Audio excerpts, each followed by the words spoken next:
And Bunty గారు మీరు బాలసుబ్రహ్మణ్యం గారితో కూడా వర్క్ చేశారు. ఆయనతో జర్నీ మీకు ఎలా ఉండేది? ర్యాపో అనేది ఎలా ఉండేది? ఫస్ట్ అండి యాక్చువల్లీ ఋతురాగాలు సీరియల్లో ఎస్పి బాలసుబ్రహ్మణ్యం గారి చేత ప్రియతమ ప్రియతమ అనే పాట పాడించాను నేను ఓకే. ఆ సీరియల్లో. ఆ పాట పాడిన తర్వాత ఆయన బాగా నచ్చి చాలా బాగా చేసామమ్మా అన్నారు. ఆ తర్వాత నన్ను పాడాలని ఉంది అనే ప్రోగ్రామ్కి నన్ను జడ్జిలా పిలిచారు. Wow, super. నిజంగా నేను ఆయన ముందర కూర్చుని, సార్ మీ ముందర నేను జడ్జ్ చేసేంత అర్హత కూడా నాకు లేదండి అంటే, అలా కాదమ్మా ఎవరు విద్వత్తు వాడుకుంటుందని చెప్పి నాకు 5,000 రూపాయలు పారితోషికం ఇచ్చి నన్ను జడ్జిలా 2 ఎపిసోడ్స్ చేసి చాలా అసలు అది మర్చిపోలేని. ఈ పాడుతా తీయగా నుంచి కూడా చాలా మంది సింగర్స్ అనే వాళ్ళు బయటకు వచ్చారు అండ్ ఇప్పటికీ కూడా మంచి లైఫ్ని లీడ్ చేస్తున్నారు. మీరు ఇప్పటి వరకు ఎవరినైనా తయారు చేశారా?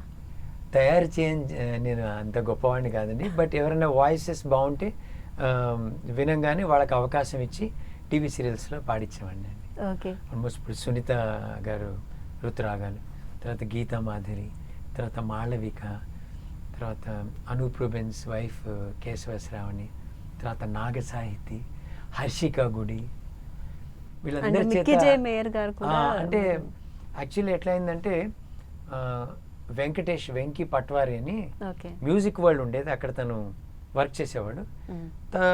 పరిచయం మొత్తం తను తబ్లా ఇంక రిథమ్స్ వాయించేవాడు. సో తను ఏంటంటే ఈ మిక్కీ జేమే వాళ్ళు they were on search for a rhythm box player. So వాళ్ళిద్దరు కలిసిన తర్వాత వెంకీ నాకు చెప్పాడనమాట, అమ్మా ఇట్లా నా ఫ్రెండ్స్ ఉన్నారు మిక్కీ వాళ్ళు, కొంచెం నువ్వు ఏమైనా అవకాశం ఇస్తావా టీవీ సీరియల్స్ అని. సో ఫస్ట్ టైము మిక్కీ వాళ్ళ ఇంటికి వెళ్ళి నేను అనురాగాలు అనే సీరియల్కి వాళ్ళకి అవకాశం ఇచ్చాను, మిక్కీ జమేర్కి. అప్పుడు వాళ్ళ నాన్నగారు ఏంటంటే ఆయన పెద్ద పెద్ద షోస్ చేసేవారు. వాళ్ళ నాన్నగారు చెప్పారు, బంటి గారు మా అబ్బాయి, దానిలో ఏమంటే మిక్కీ జమేర్ మిక్కీ అయితే పెద్ద పెద్ద వాళ్ళ మ్యూజిక్ నేర్పించాము, పియానో ఇవన్నీ కూడా. ఏమో నాకు ఎలా అంటే నేను లేదండి, సమూహం నేను చాలామందికి లక్కీ హ్యాండ్ లక్కీ మ్యాస్కట్, మీ పిల్లలు కూడా పైకి వస్తారు డెఫినెట్గా. సో అనురాగాలు సీరియల్ బాగా చేశారు, బ్యాక్ అంటే ఆర్కెస్ట్రేషన్ అని చేశారు. దానికి నిత్య సంతోషిని చాలా బాగా పాడింది ఆ పాట. She is one of my favourite singers also. అద్భుతమైన సింగర్ తను. సో తను పాడిన తర్వాత పెద్ద హిట్ అయింది ఆ పాట. ఆ తర్వాత మీరు నమ్మరు, 1 వీక్లోనే వీళ్ళకి పోతే పోని అనే ఫిలిం తమ్మినేని భరద్వాజ్ గారి డైరెక్షన్లో అవకాశం వచ్చింది. ఇంకా అక్కడి నుంచి ఆయనకి లుకింగ్ బ్యాక్ లేదన్నమాట. అండ్ ఇంకోటి ఏంటంటే బంటి గారు ఇప్పటి వరకు 100 సీరియల్స్కి పైన చేశారు, కొన్ని మూవీస్కి కూడా చేశారు.